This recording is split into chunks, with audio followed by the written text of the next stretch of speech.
gracias por la presentación. A los que estén en primero les sirve de adelanto y para los que estén en segundo de repaso, se supone. Bueno, voy a hacer una breve introducción a qué fue la Segunda República, cómo se desarrolló, no desde un punto de vista de fecha y datos, que eso está en los libros, eso es lo que tenéis que estudiar, sino una interpretación de por qué la República falló, cuáles fueron sus esperanzas y cómo esas esperanzas y por quiénes se vieron frustradas. Como sabéis, la Segunda República Española fue proclamada el día 14 de abril de 1931. Nunca en toda la historia de España el nacimiento de un régimen político, ni antes de esta fecha ni después de ella, había venido rodeado de tanto entusiasmo popular y nunca, ni antes ni después, se habían depositado tantas esperanzas en que el nuevo régimen viniera a solucionar y a dar satisfacción a tantos problemas y aspiraciones como en ella se pusieron. Nada podía hacer pensar aquel día de abril del año 31 que la niña bonita, como pronto fue conocida y bautizada la República, tuviera un final tan trágico y tan temprano. Para las clases populares, la República no era solo una modificación en el procedimiento por el que se elegía al jefe del Estado. La palabra República significaba, en el imaginario popular, de una manera un poco vaga, un poco difusa, significaba tierra, significaba justicia, significaba promoción social, significaba fin del oscurantismo, es decir, todo aquello por lo que muchos habían venido luchando durante bastantes años atrás. La República, pensaban, vendría acompañada de un reparto más justo de la propiedad de la tierra, de unos salarios dignos para los trabajadores, de cultura para todos y sobre todo de punto final al caciquismo que desde tiempo inmemorial había venido enseñoreando a la España rural. Para los obreros industriales, la República, pensaban, pondría fin a los eternos abusos con que los patronos habían oprimido al proletariado.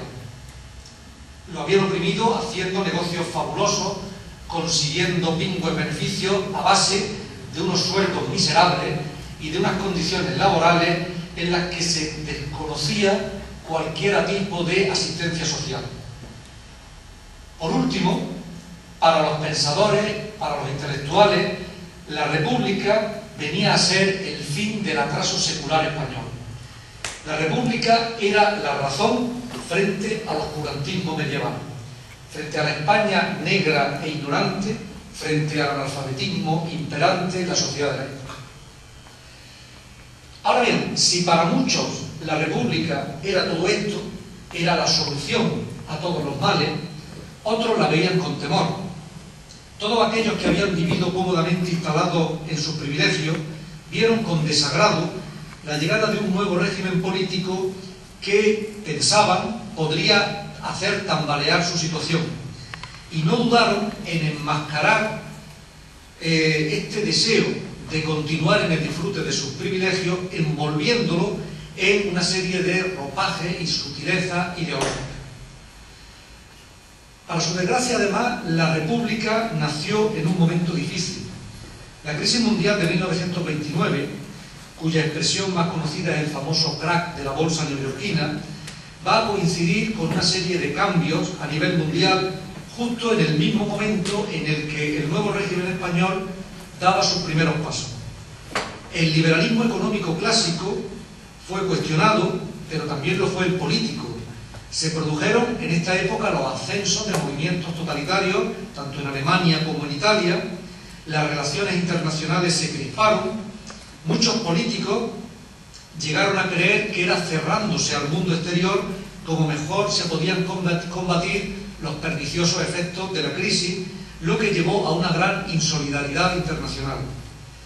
Los políticos republicanos tendrán que dirigir la nave del Estado en este mundo difícil y complicado.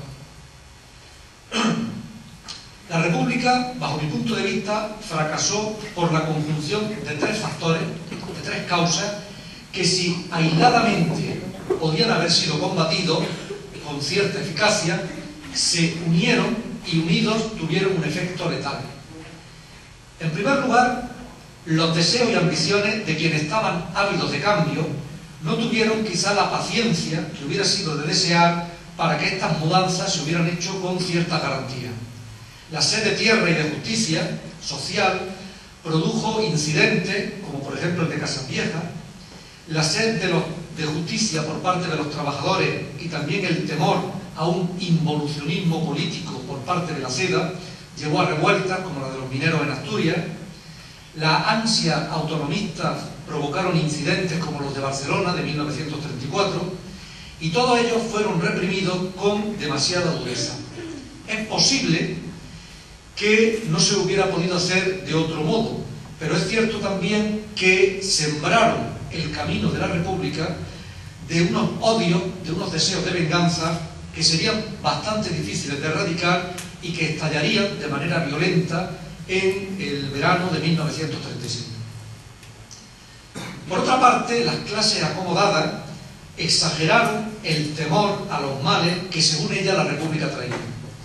Ni España iba a convertirse en una república soviética, ni existía realmente un peligro cierto de ruptura de la unidad, ni el cristianismo ni la Iglesia estaban a punto de volver a las catacumbas, como se dijo, ni nada de eso.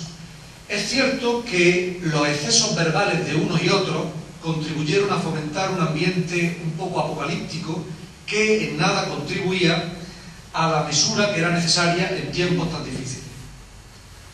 Por último, las potencias totalitarias, ávidas de engrandecerse, vieron en España el terreno propicio para saciar su voracidad.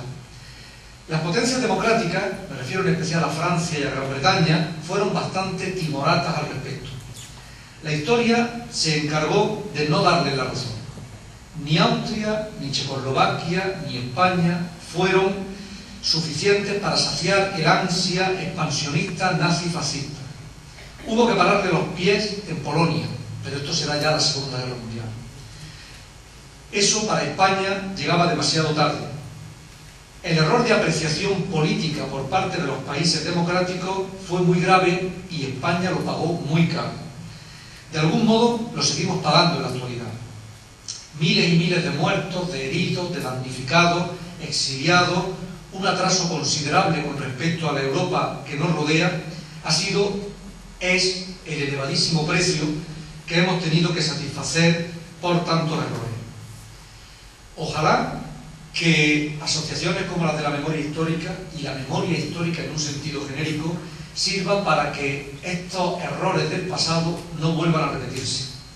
Creo que con ser importante la exhumación de los restos mortales de represaliados y víctimas del franquismo, que lo es y mucho, no ha de ser este el objetivo único de lo que entendemos por memoria histórica. La meta ha de ser que en el futuro no haya que volver a exhumar cadáveres, no haya que volver a recordar cosas como esta y que no vuelva a repetirse una guerra como la civil. Tenemos que aprender que no es con el odio como debemos solucionar nuestros problemas, sino mediante la razón. Nada.